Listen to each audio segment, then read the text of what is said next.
அவன் என்ன பண்ணுறாங்கன்னா தமிழ்நாட்டில் வந்து ஒரு தமிழ் தேசியம் அப்படின்ற ஒரு கோட்பாடு வந்து வலுவாக இருக்கிறது. இன்னும் தமிழர் நிலம், தாயகம், தேசியம், தன்னாட்சி அப்படின்ற ஒரு தத்துவம் இருக்குது. அப்போ நம்ம வந்து ஆட்சி அதிகாரத்தை இங்கே கொண்டு போகிறதுக்கு அது ஒரு தடைக்கற்களாக இருக்குது. இன்னொன்று என்னன்னு பார்த்தோம்னா, இவங்களுக்கு வந்து இயற்கையாகவே ரொம்ப இந்த சினிமா கவர்ச்சியில் மயங்கி இருக்கிறாங்க தமிழர்கள். நீங்கள் பாருங்கள், நார்த் இந்தியாவில் இல்லாத நடிகர்களாம் அமிர்தா பச்சன் பெரிய நடிகர், ஷாருக் கான், சல்மான் கான், அமீர் கான். ஆனால் அவன் எவனுமே அரசியல் இருக்கான்.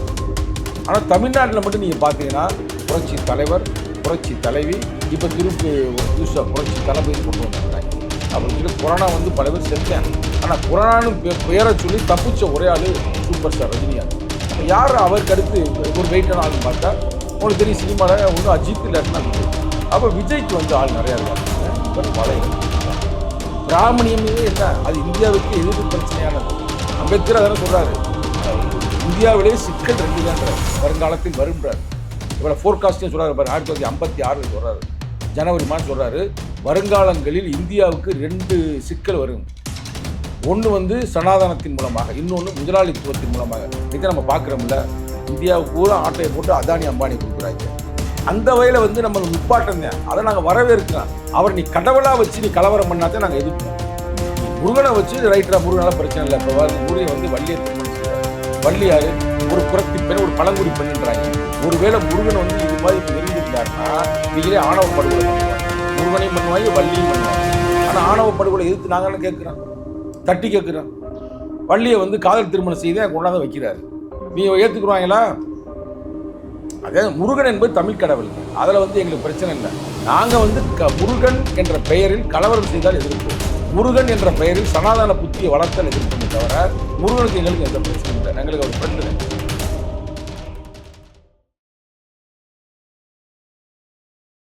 நிம்மதி ப்ராப்பர்ட்டி மேனேஜ்மெண்ட். கான்டாக்ட் 7667008999. அன்னை பர்னிச்சர்ஸ், அன்னை திருமண சீர்வரிசை பொருட்கள், டிவி, ஃபிரிட்ஜ், வாஷிங் மெஷின் உள்ளிட்ட 200க்கும் மேற்பட்ட பொருட்கள் அடங்கிய திருமண சீர்வரிசை ரூபாய் 99,000 மட்டுமே. தமிழகம் முழுவதும் இலவச டோர் டெலிவரி. தொடர்புக்கு 7550144440 9345044044. நலம் தரும் நல்லார் சித்த மருத்துவமனை. இதய நோய், சர்க்கரை நோய், பக்கவாதம், சிறுநீரக பிரச்சனை, தண்டுவடம் மற்றும் மூட்டு பிரச்சனைகளுக்கு மிகச்சிறந்த மருத்துவமனை. கிருஷ்ணகிரி, சென்னை மற்றும் மதுரை. தொடர்புக்கு 8807666117 மற்றும் 8807666118. ஃபோர்த் எஸ்டேட் தமிழ் நேயர்களுக்கு வணக்கம். இன்றைய நேர்காணலில் நம்மோடு இணைந்திருக்கிறார் விசிகாவின் இளைஞரணி செயலாளர் சங்கத்தமிழன் அவர்கள். வணக்கம் சார். வணக்கம்மா. எப்படி இருக்கீங்க? நல்லா இருக்கிறேம்மா. நேற்று விசிகா தலைவர் திருமாவளவன் அவர்கள் கண்டன ஆர்ப்பாட்டத்தில் பாஜக பெற்றெடுத்த பிள்ளைகள் தான் திரு சீமான் அவர்களும் விஜய் அவர்களும் அப்படின்னு சொல்லியிருக்காரு. அவர் எதை வைத்து இதை சொல்றாரு? அதாவது தமிழ்நாட்டை பொறுத்த வரைக்கும் நல்லா பார்த்தீங்கன்னா பிஜேபி வருவதற்கான வாய்ப்பே இல்லை. மற்ற எல்லா மாநிலத்தையும் நீங்கள் பார்த்தீங்கன்னா பிஜேபி பேக் சைடாக சரி, இல்லை ஏதோ ஒரு சூழ்ச்சி செய்தால் கூட ஆட்சி அதிகாரத்தை கைப்பற்றி விட்டார்கள். ஆனால் தமிழ்நாட்டை பிடிக்க முடியல. என்ன காரணம் அப்படின்னு அவங்க பெரிய குரூப், அவங்க ஆர்எஸ்எஸ் தான் அவங்க இயக்குறது. ஆர்எஸ்எஸோட ஒரு சின்ன அரசியல் பிரிவு தான் பிஜேபி. அவன் என்ன பண்ணுறாங்கன்னா தமிழ்நாட்டில் வந்து ஒரு தமிழ் தேசியம் அப்படின்ற ஒரு கோட்பாடு வந்து வலுவாக இருக்கிறது. இன்னும் தமிழர் நிலம், தாயகம், தேசியம், தன்னாட்சி அப்படின்ற ஒரு தத்துவம் இருக்குது. அப்போ நம்ம வந்து ஆட்சி அதிகாரத்தை இங்கே கொண்டு போகிறதுக்கு அது ஒரு தடைக்கற்களாக இருக்கிறது. இன்னொன்று என்னன்னு பார்த்தோம்னா, இவங்களுக்கு வந்து இயற்கையாகவே ரொம்ப இந்த சினிமா கவர்ச்சியில் மயங்கி இருக்கிறாங்க தமிழர்கள். நீங்கள் பாருங்கள், நார்த் இந்தியாவில் இல்லாத நடிகர்களாம் அமிர்தா பச்சன் பெரிய நடிகர், ஷாருக் கான், சல்மான் கான், அமீர் கான். ஆனால் அவன் எவனுமே அரசியல் இல்லை. ஆனால் தமிழ்நாட்டில் மட்டும் நீங்கள் பார்த்தீங்கன்னா புரட்சி தலைவர், புரட்சி தலைவி, இப்போ திருப்பி ஒரு புதுசாக புரட்சி தளபதினு கொண்டு வந்திருக்கிறாங்க. இதெல்லாம் முன்னுணர்ந்து ஆர்எஸ்எஸ் கும்பல் என்ன பண்ணுறாங்கன்னா, தமிழ்நாட்டுக்குள்ள நுழையணும்னா தமிழ் தேசியவாதி ஒரு ஆள் வேணும், அதே நேரத்தில் சினிமா கவர்ச்சி உள்ள ஒரு ஆள் வேணும். முதல்ல ரஜினிகாந்தை போய் அப்ரோச் பண்ண, ரஜினிகாந்த் ஓப்பனாக சொல்லிட்டார், நீங்கள் திருவள்ளுவருக்கும் சாயம் பூச முடியாது, என்னையும் சாயம் பூச முடியாது, நீ ஆளை விடுங்க அப்படின்னு சொல்லி. கொரோனா வந்து பல பேர் செத்தேன். ஆனால் கொரோனான்னு பேரை சொல்லி தப்பிச்ச ஒரே ஆள் சூப்பர் ஸ்டார் ரஜினிகாந்த். அப்போ யார் அவருக்கு அடுத்து ஒரு வெயிட்டான ஆள்னு பார்த்தா உங்களுக்கு தெரியும், சினிமாவில் ஒன்றும் அஜித் இல்லாட்டினா விஜய். அப்போ விஜய்க்கு வந்து ஆள் நிறையா இருக்குது அப்படின்னு இவரை வலையில் தூக்கிட்டாங்க. நான் சும்மா போகிற போக்கில் சொல்லலை, எங்களுக்கு நம்பகத்தகுந்த செய்தி எங்கள்கிட்ட இருக்குது. இன்றைக்கி வந்து ஆர்எஸ்எஸ் நேரடியான, பிஜேபி கூட சொல்ல, நேரடியாக அவங்களுடைய அந்த பிரிவில் இயங்கக்கூடிய 2 பேர் யாருன்னா, ஒன்று வந்து அண்ணன் சீமான், இன்னொன்று தம்பி விஜய். இப்போ பாஜகவினுடைய பி டீம். அப்படி இல்லை, ஆர்எஸ்எஸ் உடைய நேரடியான இரு பிரிவினர்கள், அடியாட்கள். ஆர்எஸ்எஸ் வந்து ஒவ்வொரு இடத்துலையும் ஒரு அடியாளை வைப்பாங்க. அதுமாரி 2 பேரை இறக்கியிருக்காங்க. அது நல்லா எடுத்துக்காட்டில் சொல்கிறேன், சும்மா சொல்ல. நான் உங்களுக்கு எக்ஸாம்பிளோட சொல்ல, நீங்கள் விளக்கத்தை நீ சொல்லுங்கள், தப்பாக தான் நம்ம பேசுவோம். அதாவது ஆர்எஸ்எஸ் உடைய ஒரு பிரிவு தான் இப்போ ஒரு நிகழ்ச்சி நடந்துச்சு பாரதியாருக்கு. பாரதியார் மேலே எங்களுக்கு ஒன்றும் பிரச்சனை இல்லை, நல்லா நடத்துங்க. ஆனால் அந்த நிகழ்வில் போய் இவரை பேச வைக்கிறாங்க. இவர் பேசுகிறவர் என்ன பேசணும்? சரி, ஒரு மாற்று அரசியலில் உள்ள இடத்துக்கு போயிருக்கிறீங்க, அங்கே அவங்களுக்கு ஒரு கருத்தை கூட சொல்லலாம். ஆனால் அவர் சொன்ன கருத்தை நான் திருப்பி கரெக்டாக சொல்கிறேன், தப்பாக இருந்தால் நீ திருத்துன்னு அதுக்கு தான் சொல்கிறேன். அதாவது பிராமணியம்ன்ற கடப்பாறையை வைத்து திராவிடம்ன்ற கோட்டையை, பாலடைஞ்ச கோட்டையை நான் நொறுக்குவேன் அப்படின்றார். நீ என்ன சொல்லியிருக்கலாம்? நான் என்கிட்ட ஒரு கடப்பாறை இருக்குது, தமிழ் தேசியம்ன்ற கடப்பாறை இருக்குது, கடப்பாறையை வச்சு திமுக கோட்டையை நசுக்குவேன், இல்லை உடைப்பேன், இல்லை தீக்காவை உடைப்பேன் அப்படின்னா அவன் கட்சிக்காரன் வருவேன், பேசுவேன், எங்களுக்கு பிரச்சனை இல்லை. ஆனால் திராவிடம் அப்படின்றது யாருடைய சொல்லாடல்? நீங்கள் சொல்லுங்கள். திராவிடம்ன்ற சொல்லாடலையே முதல்ல தமிழ்நாட்டில் கொடுத்தவர் அயோத்தியாச பண்டிதர், ரெட்டமலை சீனிவாசன், ஜான் ரத்தினம், இவர்கள் தான் திராவிடம்ன்ற சொல்லாடலை இந்த மண்ணுக்கு தர்றாங்க. அந்த சொல்லாடலை தந்தை பெரியார் எடுத்து அதை ஒரு அரசியலாக கொண்டு வந்தார். இது எல்லாருக்குமே தெரிஞ்ச உண்மை, இதுவும் தெரியாத உண்மையெல்லாம் சொல்ல முடியாது. அதுக்கு தான் உங்களுக்கு திராவிடம் அப்படின்னு இருக்கும்போது இப்போ இந்த ஒடுக்கப்பட்ட சமூகத்தை சாதி என்ன சொல்கிறாங்க? ஆதி திராவிடர்கள் சொல்கிறாங்களா, சொல்லலையா? அது மட்டுமல்ல, இன்னைக்கு வந்து ஒரு பெரிய எழுத்தாளர், ஒரு பெரிய அறிஞர் அப்படின்னா உலக லெவலில் புரட்சியாளர் அம்பேத்கர், அவருடைய தொகுப்பு நம்பர் புக்கு என்கிட்ட இருக்குது, நான் வேணா இப்போ உங்களுக்கு தர்றேன். அதில் 9வது தொகுப்பில் அவர் சொல்கிறாரு, இந்தியாவை யாரும் சொந்தம் கொண்டாட முடியாது, ஏனென்றால் இந்தியாவில் பல இனக்குழுக்கள் இருந்தார்கள். அந்த இனக்குழுக்களில் வலிமையானவர்கள், பழமையானவர்கள் தமிழர்கள்னு சொல்கிறாரு. அப்படியே யார் சொந்தம் கொண்டாட விரும்பினாலும் தமிழர்களுக்கு அந்த ரைட்ஸ் இருக்குது. அந்த தமிழர்கள் தான் அந்த காலத்தில் நாகர்கள், அந்த நாகர்கள் தான் நிகழ்காலத்தில் திராவிடர்கள் என்று அழைக்கப்படுகிறார்கள் அப்படின்னு சொல்கிறாரு. அப்போ திராவிடம்ன்ற கோட்பாட்டை நீ தகர்க்கும் பொழுது திமுக வாயை மூடி கிடக்கலாம், எங்களுக்கு பிரச்சனை இல்லை, தீக்கா கிடக்கலாம். ஆனால் விடுதலை சிறுத்தைகள் தட்டி கேட்போம், தடுப்போம் அப்படின்னு அவர் அறிவுரை சொல்கிறோம். தம்பி தான் சொல்கிறோம், தம்பி நீ பேசுறது தப்புப்பா அப்படின்னு அவரை சொல்கிறோம். இவரை வாங்க விஜய்க்கு தானே கேட்க வந்தீங்க தெரியும். விஜய் எப்படி சொல்ல வர்றோம்னா, விஜயோட சேர்ந்து இருக்கிற ஆட்களை பூரா பாருங்க. நிர்மல்குமார் யார்? அவர் இதுக்கு மேலே எந்த கட்சியில் இருந்தார்? பிஜேபியில் இருந்தாரா இல்லையா? அதிமுகவில் இருந்தாரா இல்லையா? இப்போ நேரம் இங்கே வந்துட்டார். இப்போ ஐடி விங்க அவர் கையில் தான் இருக்குது. அதேமாதிரி ஐஆர்எஸ் அதிகாரி, அவருடைய பேக்பலம் நீங்கள் அவருடைய பின்புலம் கேள்விப்பட்டிருக்கீங்களா? அவர் பக்காவான ஆர்எஸ்எஸ்காரு கொண்டாந்து வச்சிருக்கிறாங்க. அப்போ அவங்க கட்சியில் ஒரு பொருளாளர் ஒருத்தர் இருக்கிறார், பேர் எனக்கு மறந்து போச்சு, அவரும் ஆர்எஸ்எஸ் பின்புலம் உள்ளவர் தான். அதே மாதிரி அவர் பொருளாளர் வெங்கட்ரமன் கேள்விப்பட்டிருக்கீங்களா? அவர் யாரு? அவரும் ஆர்எஸ்எஸ் பின்புலம் உள்ளவர். இது பூரா ரெக்கார்டு இருக்கு, எல்லாருக்குமே தெரியும். இப்போ திமுக மைத்ரேயன் இருக்காருல்ல, அவரும் ஆர்எஸ்எஸ் பின்புலம் கொண்டவர் தான் அப்படின்னு சொல்லப்படுது. அப்புறம் திமுக நீங்க ஏன் விமர்சிக்க மாட்டீங்க? அதாவது திராவிட முன்னேற்ற கழகத்தில் வந்து திமுகவில் வந்து ஆர்எஸ்எஸ் கும்பல் ஒரு சில பேர் இருக்கிறாங்க, இல்லை நான் சொல்ல, சாதி வெறி பிடிச்சவனு இருக்கிறாங்க. ஆனால் நீங்கள் என்ன சொல்றீங்க? திமுகவில் பல பேர் இருக்கிறாங்க அப்படின்னு சொல்கிறாங்க. அது திமுக பதில் சொல்லட்டும். இப்போ திமுக வந்து சங்கிகளுக்கு ஆதரவாக, இல்லை சனாதனத்திற்கு ஆதரவாக, ஆர்எஸ்எஸ்க்கு ஆதரவாக எங்கேயாவது பேசியிருக்கிறாங்களா? சொல்லுங்கள், நம்ம தட்டி கேட்போம். இப்போ வந்து நாங்கள் வந்து இவங்களை ஆர்எஸ்எஸ் பின்புலத்தில் இயங்குவான்னு ஏன் சொல்ல வர்றோம்னா, அங்கே வந்து இப்போ திருப்பரங்குன்றத்தில் ஒரு பிரச்சனை நடந்துக்கிட்டு இருக்கு. அங்கே வந்து ராஜா ஒருத்தர், லூசு ராஜா, அவரை நான் சொல்லுவேன், நீங்கள் எப்படிமா வச்சுக்கிறீங்க. அவர் என்ன சொல்கிறாரு? அயோத்தியை போல நான் வந்து மாற்றி அமைப்பேன்னா அது என்ன அர்த்தம்? அயோத்தியில் கலவரம் பண்ணாங்க, பல கலவரம் பண்ணி அந்த பாபர் மசூதியை இடித்து அங்கேயும் கடப்பாறையை வச்சு தான் இடித்தாங்க. இடித்து முடிச்சு பெரிய கலவரம். அந்த காலகட்டத்தில் உங்களுக்கு தெரியும், அங்கே ஒரு கடப்பாறையை வச்சு பில்கிஸ் பானுன்ற பெண்மகளை எவ்வளோ கொடுமைப்படுத்தினாங்க. பல வரலாறு தெரியுமா உங்களுக்கு? 2002 ஆர்எஸ்எஸ் கும்பல் என்னென்ன பண்ணாங்க குஜராத்தில். அப்போ அப்படிப்பட்டவர்கள் இங்கே வந்து அந்த டயலாக் சொல்லும்போது ஒரு கட்சி தலைவர் என்னுடைய கொள்கை எதிரி யாருன்னு சொல்கிறாப்புல? பிஜேபி சொல்கிறாருல, கொள்கை எதிரி பிஜேபி, அரசியல் எதிரி திமுகன்றையில் ஒரு கொள்கை சார்ந்த மட்டும் ஏன் வாய் திறக்கல? ஏன் வாய் திறக்க சொல்லுங்க. இப்போ நீங்கள் ஏதோ சொருப்பு கொண்டு சொல்ல வந்தீங்க, ஏன் வாய் திறக்காமல் இருக்காரு? வாயை திறந்து பேசினாருன்னா கரெக்டாக. கொள்கை தரமான பிரச்சனை தானே, கொள்கை ரீதியான ஒரு யுத்தம். விஜய் வந்து பேசலன்னு சொல்றீங்க, ஏன் பேசல? பாஜகவும் வந்து சூழ்ச்சி பண்ணுது, அதனால நாங்க இந்த விவகாரத்துல தலையிடல அப்படின்னு தாவைக்காவினர் சொல்றாங்க. என்ன சூழ்ச்சி பண்ணுது? இப்போ இந்த திருப்பரங்குன்றம் விவகாரம் வந்து ஆரம்பித்தது 2024. அங்க சிக்கந்தர் மலையில ஆடு கோழி வந்து வெட்டாதீங்க அப்படின்னு ஒரு காவல்துறை தடுக்கிறாரு. இந்த புள்ளியில இருந்து தான் ஆரம்பிக்குது. அப்பவே அந்த காவல் அதிகாரிய திமுக அரசு வந்து கண்டிச்சிருந்ததுன்னா இங்க வரைக்கும் வந்து நின்று இருக்காது இல்லையா? வந்துருச்சு, நீ பேசணும்ல, நீ தான தலைவர்ன்றது யாரு? நீ தான் மீட்பர், கேம் ஆடுது அப்படின்னு தாவைக்கவினர் சொல்றாங்க. அதையாவது வாய் திறந்து பேசு. நான் என்ன கேட்குறேன்னா, இங்கே சிக்கந்தர் மலையில் வந்து நாங்கள் வந்து போய் முன்னாடி வந்து விளக்கு தூண்னு அவங்க சொல்கிறாங்க, அது சர்வே தூண், அங்கே போய் ஏற்றுன்னு சொல்கிறாங்களே, விளக்கு வந்து ஏற்றுன்றாங்களே, அது தப்பா ரைட்டா? இல்லை கோர்ட்டு நீதிபதி சொன்னது தப்பா ரைட்டா? ஒரு தலைவன் பேசணும்ல. அப்போ எதுவுமே பேசாமல் நான் நேரடியாக நான் முதல்வராக தாண்டா ஆவேன் அப்படின்னு அந்த அரசியல் கவர்ச்சியை வச்சு செய்தா அதுக்கு பேர் என்ன? இதுவே ஒரு சனாதானம் தாங்க. எந்த பதவிக்கு நான் நிக்க மாட்டேன். ஆனா இதே விஜய் அவர்கள் மதுரை மாநாட்டுல சனாதனத்தை ஆதரிக்கக்கூடிய RSS உடைய கூட்டணி, அதாவது அந்த கூட்டணிக்குள்ள தாவேகா வந்து போவாது அப்படின்னு சொல்லியிருக்காரு. போகாது வராது அப்படின்றதுலாம் மேட்ரு இல்லை. உன்னை சுற்றி இருக்கிறேன் பூரா RSS கும்பலாக தானே இருக்கிறியா, நீ எப்படி போகாமல் இருக்க முடியும்? இன்னைக்கு ஜோசப் விசைன்னு ஒன்று சொல்லும்போது சொன்னவன் யாரு? அந்த லூஸ் ராஜா தானே. இன்னைக்கு அந்த ராஜா தானே பிரச்சனை பண்ணிக்கிட்டு இருக்காப்புல. ஏன் நீ வாயை திறந்து பேச? சரி நீ தான் பேசலப்பா, நான் வந்து ஸ்டாலின்கிட்ட மட்டும்தான் பேசுவேன், திமுக மட்டும் எதிர்ப்பேன்னா உனக்கு அடுத்த 2ஆம் கட்ட தலைவர் இல்லையா? உனக்கு யாராவது ஒரு ஆளை வச்சு பேச வை. அது மட்டும் இல்லைங்க சிஸ்டர், நல்லா கேட்டுக்குங்க. நான் சொல்கிறது வந்து போகிற போக்கில் சொல்லலை. தமிழ்நாட்டை பொறுத்த வரைக்கும் இன்னைக்கு RSS வந்து 2 பேரையுமே வந்து இயக்குறார்கள். இந்த பக்கத்து யாரு? சீமான், இந்த பக்கத்து விஜய். இதே சீமான் அவர்கள் பாஜக வந்து மனித குல விரோதி அப்படின்னு ரொம்ப கடுமையா பேசியிருக்காரு. அப்போ ஏன் விசிகா வந்து RSSக்கு எதிராக வந்து சீமான் அவர்கள் பேசுறாரு அப்படின்னு குரல் கொடுக்கல? இல்ல அப்பெல்லாம் பாராட்டணும்ல. திமுகவை எதிர்க்கிற புள்ளியில 2 பேர் இருக்காங்க அப்படின்னா தொடர்ச்சியாக விசிகா வந்து தாக்கக்கூடிய விஷயத்தை திமுகவை எதிர்த்துக்கிறீங்க. எங்களுக்கு என்னங்க இருக்கு? திமுக வெறும் தேர்தல் கூட்டணி தாங்க. நான் கொள்கை சார்ந்து எங்க கட்சி ஒரே நான் சேர்ந்தா இருக்கிறேன் அப்படிலாம் இல்லை. தேர்தலில் நாங்கள் ஒற்றுமையா இருக்கிறோம், அவ்வளோதான்.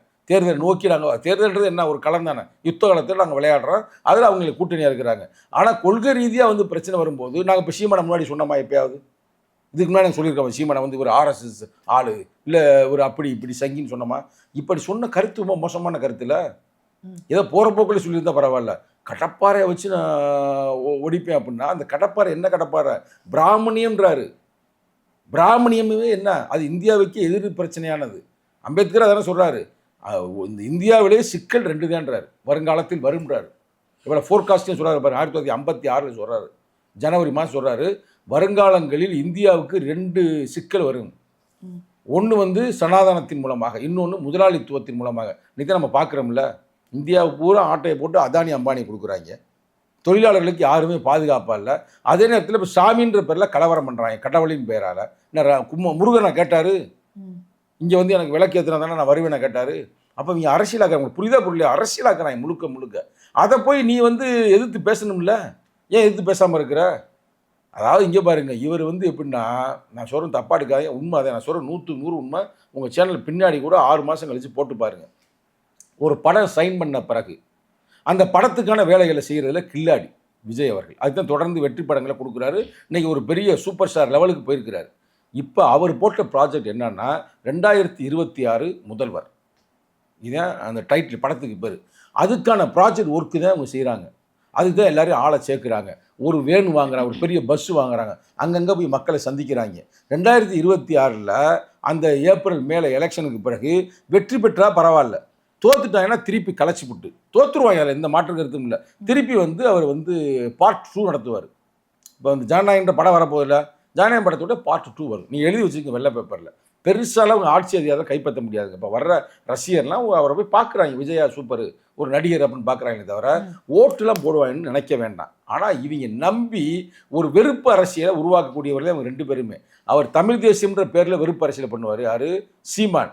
இவர் வந்து எப்படின்னா, இவர் வந்து அவங்க ரசிகரை பூரா வெறியனாக்குறாரு. ஒருத்தன் கட்டிக்கிறேன், ஒருத்தன் யாரா அவங்க கொள்கை தலைவர் யாரா அப்படின்னு கேட்டால் செங்கோட்டைன்றேன். பார்த்தீங்களா? அப்போ அவ்வளவுக்கு அரசியல் புரிதல் இல்லாத ஒரு குரூப்பு. உங்களை மாதிரி ஒரு பெண்மகள், நீங்கள் படித்து இவ்வளோ விவரமாக கேள்வி கேட்குறீங்க. ஒரு பெண்மகள்கிட்ட கேட்குறாங்க, எங்கள் வீட்டில் ஓட்டு போடாமல் நான் விஷத்தை வச்சு கொல்லுவேன்றாப்புல. அப்போ யோசிச்சுப்பார். இப்போ நம்ம பேசிக்கொண்ட இந்த தருணத்தில் ஒரு தூத்துக்குடியை சார்ந்த ஒரு பெண்மகள் முன்னாடி வந்து அவங்க ஆஃபீஸுக்கு முன்னாடி உண்ணாவிரதம் இருந்துக்கிட்டு இருக்கிறாப்புல. நீ ஒரு நல்ல மனுஷனாக இருந்தால் ஆளை அனுப்பி விட்டு அது என்னம்மா அப்படின்னு பேசி பிரச்சனை முடிக்கணும்ல. 41 பேர் செத்தாங்க, விட்டுப்படி நீ வாட்டுக்கு ஓடி போயிட்ட. ஒரு மெழுகுவர்த்தி ஏற்றுனியா? நாங்கள் ஏற்றுனோம். 41 பேருக்கு மெழுகுவர்த்தி ஏற்றினான். நீ எதுவுமே செய்யலை. அவங்கள கூப்பிட்டு வீட்டில் வச்சு பேசுகிற, இல்லை உன் ஆஃபீஸில் வச்சு பேசுகிற. அது எப்படி ஒரு தலைமை பண்பா இது? இது எல்லாமே RSS சித்தாந்தம் தாங்க. அங்கே நாக்பூரில் என்ன சொல்கிறாங்களோ அதைத்தான் தம்பி விஜய் செய்கிறார். சரி, நேற்று அந்த கண்டன ஆர்ப்பாட்டத்தில் திருமாவளவன் அவர்கள் முருகனுடைய வேலையும் கிரீடத்தையும் அணிஞ்சிருக்காரு. இதை எப்படி எடுத்துக்கிறது? அது வந்து தொண்டர்களுடைய ஆசைங்க. பயலுக வந்து ஆசைப்பட்டு இதுமாதிரி கொண்டாந்து தர்றாங்க. அது ஒன்றும் பிரச்சனை இல்லை. அவங்களுக்கு நாங்கள் என்ன முருகன் நாங்கள் பின்னாடியே போக போகிறோம் வேலை தூக்கிட்டு அவங்கள மாதிரி அப்படிலாம் இல்லை. தொண்டர்கள் வந்து கொடுத்தாங்க. அதற்காக எங்கள் தலைவர் அவங்களுக்கு வந்து ஒரு மாட்டிட்டு திருப்பி அவங்கள்ட்ட கொடுத்து விட்டார். அதான் இங்கே ஆனா விஷயம். இதே திருமாவளவன் அவர்கள் தான் 2021 முன்னாடி பார்த்தோம் அப்படின்னா முருகன் வந்து பார்ப்பனர்கள் கிட்ட போயிட்டாரு, தமிழ் கடவுளான முருகனை வந்து மறுபடியும் மீட்க முடியாது அப்படின்லாம் பேசியிருந்தாரு. இல்லை அப்போ மீட்க முடியாது அப்படின்னு எங்கள் தலைவர் நம்பியிருக்கலாம். ஆனால் இப்போ எங்களுக்கு ஒரு நம்பிக்கை இருக்குது. முருகர் தமிழ் கடவுள் தான், ஆனால் அவரை மீட்டு எடுத்துருவோம். அது ஏன் அப்படின்னா திமுக வந்து முருகன் மாநாடு நடத்திடுச்சு, பாஜகவினர் வந்து முருகர் பக்தர்கள் மாநாடு நடத்திட்டாங்க. அப்ப நம்மளும் முருகன் எடுப்போம், பாஜக வழியில விசிக விழுந்துருச்சு அப்படின்னு எடுத்துக்கலாம். இல்லை அப்படிலாம் இல்லை. முருகன் என்பவரை நீங்கள் நல்லா பார்த்தீங்கன்னா அவர் வந்து ஒரு தமிழுடைய முன்னாள் முப்பாட்டனோ இல்லை முன்னாள் ஒரு வாழ்ந்த ஒரு மாவீரன் தான், குறிஞ்சி நிலத்தின் ஒரு தலைவன் தான் முருகன். ரைட்டா? அப்போ முருகனுடைய சித்தாந்தமே என்ன? தனக்குன்னு ஒரு கொள்கை, தனக்குன்னு ஒரு கோட்பாடு அப்படின்னு சொல்லி தான் ஒரு காலத்தில் வந்து மக்களுக்கான ஒரு ஆட்சி செய்தார் அப்படின்னு பழைய புராண கதையோ வரலாறு ஏதோ சொல்கிறாங்க. அந்த வகையில் வந்து நம்ம முப்பாட்டம் தான், அதை நாங்கள் வரவேற்கிறோம். அவர் நீ கடவுளாக வச்சு நீ கலவரம் பண்ணாதான் நாங்கள் எதிர்ப்போம். நீ முருகனை வச்சு ரைட்டரா, முருகனால பிரச்சனை இல்லை. இப்போ பாருங்க, முருகன் வந்து வள்ளியை திருமணம் செய்தார். வள்ளி யாரு? ஒரு குறத்தி பெண், ஒரு பழங்குடி பெண்ணுன்றாங்க. ஒருவேளை முருகன் வந்து இது மாதிரி இப்போ இருந்திருந்தாருன்னா இவங்களே ஆணவ படுகொலை பண்ணிடுவாங்க. முருகனையும் பண்ணுவாங்க, வள்ளியும் பண்ணுவாங்க. ஆனால் ஆணவ படுகொலை எதிர்த்து நாங்கள் கேட்குறோம், தட்டி கேட்குறோம். அந்த பெண்ணை வந்து கல்யாணம் பண்ணாரா இல்லையா? நம்ம கண்டிப்பாக பண்ணி தான் பார்க்கணும். அந்த இதுவே வந்து திருப்பரங்குன்றமே 6 படை வீடில் நம்பர் 1, முதல் 6 படை வீடு. அதிலே வந்து ஒரு பக்கெட்டு வந்து வள்ளி, ஒரு பக்கெட்டு தெய்வானை. வள்ளியை வந்து காதல் திருமணம் செய்து கொண்டாந்து வைக்கிறாரு. நீ ஏற்றுக்குருவாங்களா? அதே முருகன் என்பது தமிழ் கடவுளுங்க. அதில் வந்து எங்களுக்கு பிரச்சனை இல்லை. நாங்கள் வந்து முருகன் என்ற பெயரில் கலவரம் செய்தால் எதிர்ப்போம். முருகன் என்ற பெயரில் சனாதன புத்தியை வளர்த்தால் எதிர்ப்போமே தவிர முருகனுக்கு எங்களுக்கு எந்த பிரச்சனையும் இல்லை. எங்களுக்கு அவர் ஃப்ரெண்டு தான். ஆனா இதுல என்ன முரண்பாடு வருது அப்படின்னா, இந்து தர்ம சனாதானத்துக்கிட்ட முருகர் போயிட்டாரு. அப்ப அந்த சனாதனத்துடைய குறியீடா இருக்கக்கூடிய வேலை வந்து கையில் ஏந்திருக்கிறாரு திருமாவளவன் அவர்கள். இது முரணா பார்க்கப்படுது அப்படின்னு சொல்லப்படுது. முரணாலாம் பார்க்கறது இல்லை, ஒன்றுமே இல்லைங்க. அதாவது அவங்க பிராமணியை வந்து அவரை வந்து ஸ்கந்தன் கொண்டு வந்துட்டாங்க, சுப்பிரமணியன் கொண்டு வந்துட்டாங்க அப்படின்னு சொல்கிறாங்க. ஆனால் நம்ம வந்து அவரை வந்து இப்போ பாருங்க, நீ தமிழ்நாட்டில் அதிகமான பேர் முருகன் தான் இருக்குது, இல்லை சரவணன் இருக்குது, நல்லா பாருங்களா குமாரன் இருக்குது. இது எல்லாமே முருக கடவுளுடைய பேர். அவர் வந்து மனிதர்களோடு மனிதனை போல வாழ்ந்தவர் தான். ஆனால் அவரை வந்து நாங்கள் ஒன்றும் எதிர்த்து அரசியல் பண்ணுறது தேவையும் இல்லை. அதை வந்து ஒரு தம்பி கொடுக்குறேன் வேலை, சரி வேலை கொடுக்குறேன், ஏன்னா கொடுத்துன்னு கேட்க முடியும்? ஆர்வமாக கொண்டாந்து கொடுக்குறேன், வாங்கி பிடிச்சிட்டு ஒரு திருப்பி கொடுத்து விட்டாரு. சரி போயிட்டு வாப்பா தம்பி அப்படின்னு, அவ்வளோ மேட்ரு முடிஞ்சு போச்சு. இல்லை நாங்கள் முருகன்ற பேரில் கலவரம் பண்ணா, இல்லை முருகன்ற பேரில் ஒரு மாநாடு நடத்துகிறா, இல்லை முருகன்ற பேரில் ஏதாவது ஒரு ஃபங்க்ஷன் நடத்துனா நீங்கள் கேளுங்க, அதுக்கு நாங்கள் பதில் சொல்லுவோம். ஆனா தமிழ் கடவுளான முருகனை வந்து நம்ம மீட்கணும், இது பார்ட்னர் கையில போயிடுச்சு அப்படின்னு அப்ப சொல்லியிருக்கலாம்ல. அப்ப வந்து மீட்கவே முடியாது, சனாதானத்தின் அடிப்படையில போயிடுச்சு அப்படின்னு சொல்லும் போது இப்ப வந்து முருகனை பத்தி அதாவது நாங்கள் மீட்க முடியாதுன்னு எங்கள் தலைவர் சொல்லியிருக்க மாட்டேன். நீ ஒன்று திருப்பி எடுத்து பாருங்க, அந்த மேடையே நான் இருந்தேன். என்ன சொன்னார்னா, கடவுளின் பெயரால் வழுக்கு பாறையில் இவர்கள் கொண்டு சென்று விட்டார்கள், ஆனால் அது வலிக்கு கீழே தான் விழுகும், அதை மீட்டெடுப்பது கடினம்ன்ற அந்த சித்தாந்தத்தையும் சொல்றாரு. முருகன்ற சித்தாந்தத்தையும் சொன்னாரே தவிர முருகனை நாங்கள் சொல்லலை. அது சித்தாந்தம் அப்படி தானே இருக்குது. இப்போ ஏன் இப்போ நான் கேட்குறேங்க, இப்போ இது பூரா பெரிய பிரச்சனை பண்ணுறது யார்? ராஜா. நான் ஏன் லூசு ராஜான்னு சொல்கிறேன், நான் விளக்கம் கொடுக்குறேன் பாருங்கள். ராஜாவுடைய குடும்பத்தில் யாராவது ஒருத்தன் முருகன் பேர் வச்சுருப்பானா சொல்லுங்கள்? சுப்பிரமணியன் கூட வைப்பாங்க, முருகன். இப்போ என் பேர் உண்மையிலே சங்கத்தமிழ் நீங்கள் நினைக்கிறீங்க, உண்மையான பேர் சரவணன். இப்போ எங்கள் அப்பா எப்படி வச்சார்? இப்போ எங்கள் அப்பாவோட உண்மையான பேர் என்ன? மலை வீரன். எல்லாம் முருகனுடைய பேருங்க. நீங்கள் சொந்த பந்தம், இப்போ உங்கள் சொந்த பந்தத்திலே பாருங்கள், யாரா நிச்சயம் முருக பேராக தான் இருக்கும். கரெக்டாக இல்லையா? அது வந்து நம்ம தமிழர்களுடைய பண்பாடுங்க. ஆனால் அவர்களுக்கு அப்படி அல்ல. அவங்களுக்கு வந்து ஸ்ரீராமர் கிருஷ்ணர் அவங்களுடைய கடவுள். அவன் ஏற்றுக்கொள்ள மாட்டான், அரசியல் பண்ணுறாங்க. சரி நான் தெரியாமல் இருக்கிறேன், சிக்கன் தமிழில் திடீர்னு இப்போ வந்துச்சா? பல ஆண்டுகள் வந்துச்சுல. இப்போ கரெக்டாக 2026 தேர்தல் வருது, எடுக்கிறாங்களே கையில். இப்போ நீங்களே தான் முன்னாடி சொன்னீங்க, இது திமுகவும் பிஜேபி சேர்ந்து அரசியல் பண்ணுறாங்கன்னு சொல்கிறாங்க. அப்போ தேர்தலுக்கான பண்ணுறாங்க, உங்கள் கருத்து போறாரு, நான் சொல்லலை. அப்போ 2 பேருமே தேர்தல் நீங்கள் தாங்க சொல்கிறீங்க, நானா சொன்னேன். அப்படி செய்திருந்தாலும் கூட தவறு தட்டி கேட்கணும். அவன் தான் அரசியல் தலைவர், அதான் நாங்கள் தட்டி கேட்குறோம். ஏன் வந்து விஜய் தட்டி கேட்கல? விஜய் தட்டி கேட்கணும்ல. இப்போ நீதிமன்றம் 2 பேர் வந்து போய் விளக்கேற்றிட்டு வாங்க அப்படின்னு சொல்றாங்க. அதை அலோவ் பண்ணியிருந்தாலே எந்த ஒரு பிரச்சனையும் இவ்வளோ பூதாகரமாக ஆகியிருக்காது. இதே மாதிரி தான் வந்துச்சு அயோத்தி பிரச்சனையில். என்ன வந்துச்சு, உள்ளே போய் பாபர் மசூதி உள்ள என்ன ராமர் இருக்காரா இல்லைன்னு பார்க்குறான், ஏன் விட மாட்டேறீங்க அப்படின்னாங்க.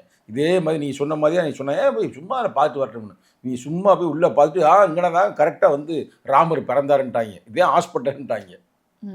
அப்புறம் அப்படியே கொண்டாந்து கலவரமாக்கி எவ்வளவு பிரச்சனை பண்ணி நீங்க ஆட்சி அதிகாரத்தை கைப்பற்றிட்டாங்க. ஆனா அது திருமாவளவன் மாதிரி தமிழ்நாட்டில் இவங்க வந்து சிக்கந்தர் மலையில் சும்மா ஏதோ விளக்கை ஏற்றுற மாதிரி ஏற்றி பெரிய கலவரம் பண்ணி உயிர் பலிகளை உருவாக்கி ஆட்சியை பிடிக்கணும் தமிழ்நாட்டில் அப்படின்னு சித்தாந்தத்தை முருகன் எடுக்கிறாங்க.